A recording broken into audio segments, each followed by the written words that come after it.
নমস্কার বন্ধুরা, শুভ সকাল। সবাই কেমন আছো? আশা করছি সবাই খুব ভালো আছো। আমরাও খুব ভালো আছি। সকাল সকাল ছেলেকে ফ্রেশ করে ছেলেকে খাওয়ানোর পর আমি নিজে খেতে বসে পড়েছি। তো খাওয়ার পর অনেক কিছুই আজকে বিশেষ করে একটুখানি কাজকর্ম আছে, তো সেইগুলোই করব।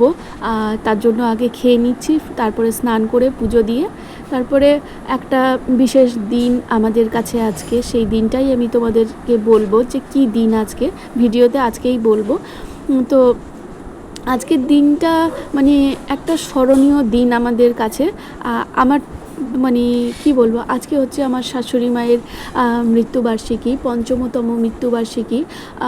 উনি আজকে 20 এপ্রিল উনি মারা গেছেন 10টা নাগাদ। তো তারই আজকে কি বলবো বার্ষিকী। তো সেক্ষেত্রে সামান্য কিছু ওনার জন্য করা হয়েছে। আমরা তো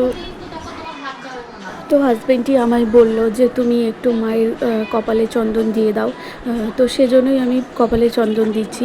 প্রত্যেক বছর সৃজা চন্দন দেয়, কিন্তু এই বছর ওর হলো না, কারণ ও একটু রান্না করছিল। তো সেজন্যই বললো যে তুমি দিয়ে দাও মামুনি। তো সব কিছু মাকে জল মিষ্টি দেওয়ার পর আমরা সবাই খেতে বসে পড়েছি। আমি আর বাবা খাচ্ছি। তো এটা হচ্ছে আচার নিয়েছি। আচার খেতে আমি খুব ভালোবাসি, সেই জন্য আচার নিয়েছি। আর আজকে হয়েছে মাছের ডিমের বড়া। প্রত্যেক দিন যেমন খাই সেরকমই খাচ্ছি, কারণ কয়েকটা দিন বেশ আমার ফাস্ট ফুড খাওয়া হয়ে গেছে, আর বাইরে থেকে কেনা খাবারও হয়ে গেছে।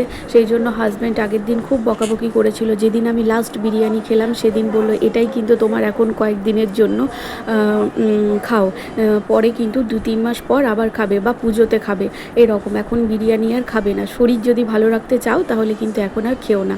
তো সেটাই আমাকে বলছে যে এইগুলো খেতে তোমার ভালো লাগছে না বলো? তো বললাম কেন খেতে ভালো লাগবে না, ভালো লাগে। কিন্তু আমি কি বলো তো, একটুখানি ফাস্টফুড খেতে ভালোবাসি, সেটা অবশ্যই কিন্তু বাড়িতে তৈরি করা। আমি বাজারের কেনা খাবার খুব একটা খাই না বলতে গেলে। হয়তো বাইরে কখনো যাই তখন হয়তো কিনে খাই, নইলে কিন্তু আমি কেনা খাবার খাই না, বাড়িতেই তৈরি করে নিই। এগ রোল সেটাও কিন্তু আমি বাড়িতে তৈরি করে নিই। তো আজকে হচ্ছে মাছের ডিমের বড়া। তো সেটাই বলছে যে তুমি কিন্তু এই বড়া টড়া এগুলো বেশি খেয়ে ফেলছো, এত বেশি খাবে না। তখন আমার রাগ হয়ে গেছে যে কেন, এগুলো তো আমি বাড়িতে তৈরি করলাম, অল্প তেলের মধ্যে তৈরি করলাম, এগুলো খেলেও কি হবে? সত্যি কথা, এগুলো খেলেও কিছু হবে না। তো যাই হোক, আমি অনেকগুলোই খেয়ে ফেলেছি। তো সেই জন্যই আমাকে বারণ করলো। আর আমি হাসছি। আসলে কি বলো তো, যেটুকুনি খাবো আমি খেতে একটুখানি ভালোবাসি। ফ্যান ভাত বলো, ডাল, শাক ভাজা ভাত বলো, সব কিছুটাই আমি খেতে ভালোবাসি। যে ভালো মন্দ খেতে ভালোবাসি, খারাপটা খেতে ভালোবাসি না এমনটাই নয়। সব খাবার খাই, আর তোমাদের সাথে কিন্তু সব কিছুটাই আমি শেয়ার করি। তো চলো, হাজব্যান্ডের এক কানে বকা শুনছি আর এক কানে বার করছি। কারণ কি করব, খেয়ে তো ফেলেছি, এখন তো আর কিছু করার উপায় নেই।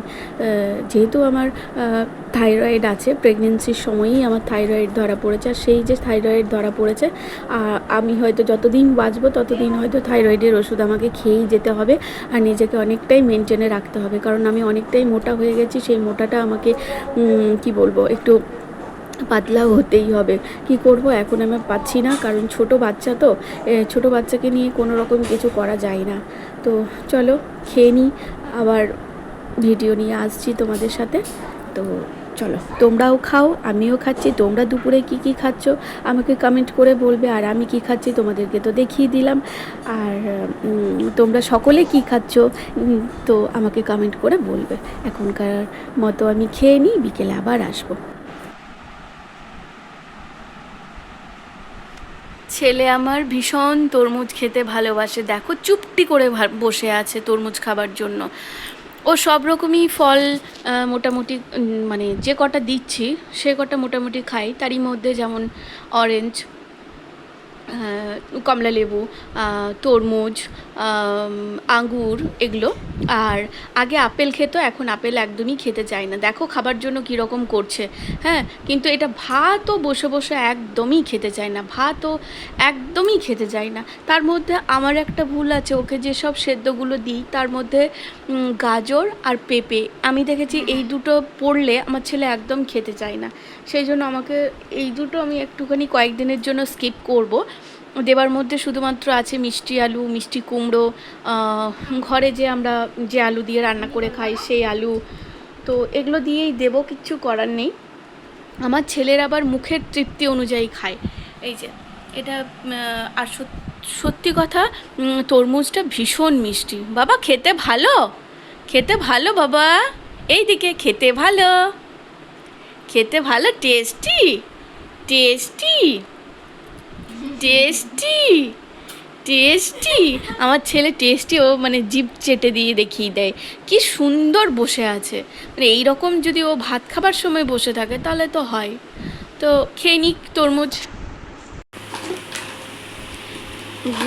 চিনির কাঠি খাবে আমার সোনা, চিনির কাঠি খুলে দিতে বলছে, চিনির কাঠি খাবে, গুড়ের কাঠি চিনির কাঠি মেলাতে যেগুলো পাওয়া যায় ওইগুলো। এখানে রামনবমীর মেলা শুরু হয়েছে কয়েকদিন হলো, সেই মেলা থেকেই ওর পিসিমণি চিনির কাঠি গুড় কাঠি এনেছে। তো এই চিনির কাঠিটা ও খাবে, খাবে না মানে খুলে দেবে ও ছড়িয়ে দেবে। আর পুরো খাট আমি 3বার 4বার করে ঝাড়ি, আর কি অবস্থা হয়। আর এখানে আমরা জানালার বক্সে ফ্যান দিয়েছি, প্রচণ্ড গরম। সন্ধেবেলায় একটুখানি ঝালমুড়ি বানালাম, আমি বানাইনি, সৃজা বানিয়েছে। ওকে বললাম তুমি তো চলে যাবে মঙ্গলবারে, তো একটুখানি আমাকে ঝালমুড়ি খাইয়ে দাও। ও মানে একটু মাখা মাখি এগুলো করতে ভালোবাসে, পারে ভালো, যেমন আলু মাখা এইসব। তো আমার ছেলে ভীষণ কান্নাকাটি করবে, ও চলে গেলে খাওয়া দাওয়া সব কিছু বন্ধ করে দেবে, অকারণেই কান্নাকাটি করবে। তো আমার খুব জ্বালা, হয়তো বুধবারে আমি ভিডিও দিতেও পারি আবার নাও পারি। তো যাই হোক, আজকের মতো ভিডিও এখানেই শেষ করলাম। তোমাদের কেমন লাগলো পুরো ভিডিও জানিও। সবাই ভালো থাকবে, সুস্থ থাকবে। 2 দিন আমি ভিডিও দিতে পারিনি, তো আমাকে একজন দিদি কমেন্ট করেছিল যে দিদিভাই কেন ভিডিও দিতে পারোনি। তো সত্যি কথা বলতে 2 দিন না আমার ভিডিও রেডি হয়নি গো, ওই জন্য। তো দেখে নিও।